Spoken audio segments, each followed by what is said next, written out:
आदाब स्टूडेंट्स, मैं सैयद नियाज़ शाह आपका मुदर्रिस एक और नया लेक्चर ऑनलाइन क्लासेस के सिलसिले में लेकर आया हूं और आज का लेक्चर है फ़िराक गोरखपुरी का नोट। आज हम फ़िराक गोरखपुरी के मुतल्लिक जानकारी हासिल करेंगे, तो शुरू करते हैं। फ़िराक गोरखपुरी का शुमार उर्दू के मुमताज़ तरीन गज़ल गो शायरों में किया जाता है। उनका असली नाम रघुपति सहाय था। 1896 ईस्वी में गोरखपुर में पैदा हुए।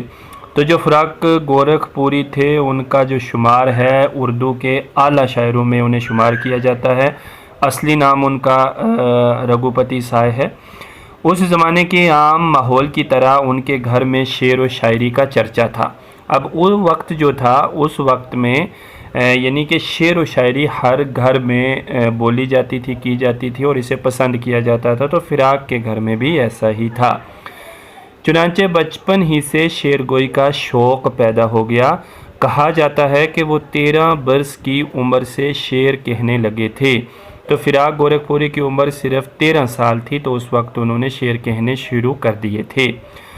उन्होंने तालीम इलाहाबाद में हासिल की और उर्दू और फ़ारसी के अलावा अंग्रेज़ी में भी आला दस्तगाह बहम पहुँचाई।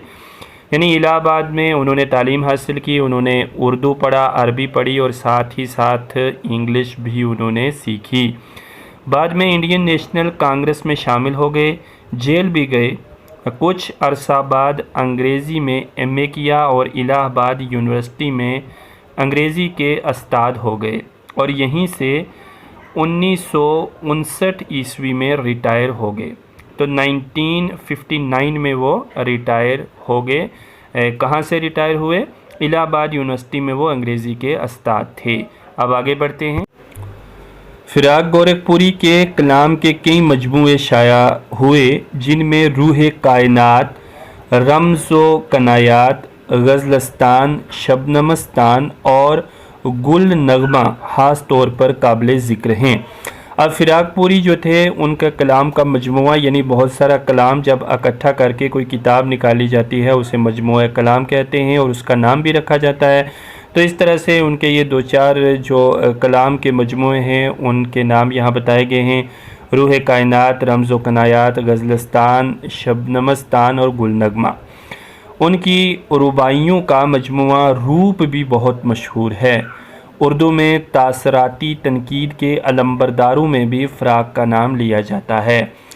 तासराती तनकीद एक मौजू होता है, एक अलग सिनफ है और इसमें भी जो फ़िराक है उनका काफ़ी नाम जो है वो मशहूर है।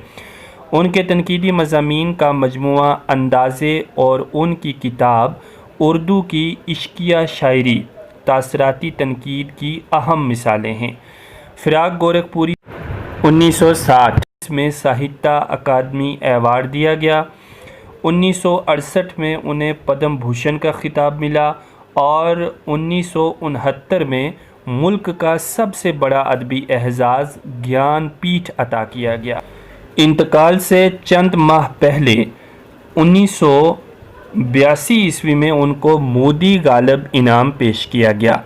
तो ये फ़िराक गोरखपुरी की हालात ज़िंदगी और उनकी कुछ अदब के मुतल्लिक हमने जानकारी हासिल की कि अब यहाँ से ज़ाहिर होता है कि फ़िराक गोरखपुरी एक बहुत बड़े शायर थे, मशहूर शायर थे और वो एक आला पाया के शायर थे। अब आपने क्या करना है कि इस नोट को अब मैं आपको मुकम्मल दे रहा हूँ। ये देखिए, ये पूरा नोट है जो आपके सामने आहिस्ता आहिस्ता गुज़र रहा है। आप वीडियो को रोकते हुए इसे बड़े आसानी के साथ अपनी कापी पर लिख भी सकते हैं और फिर वहाँ से आपको बआसानी से याद भी करना है। अगर आपको कहीं से कोई सवाल हो, कुछ पूछना हो तो आप मुझसे रब्ता कर सकते हैं। आपके तमाम डाउट्स भी क्लियर कर दिए जाएंगे।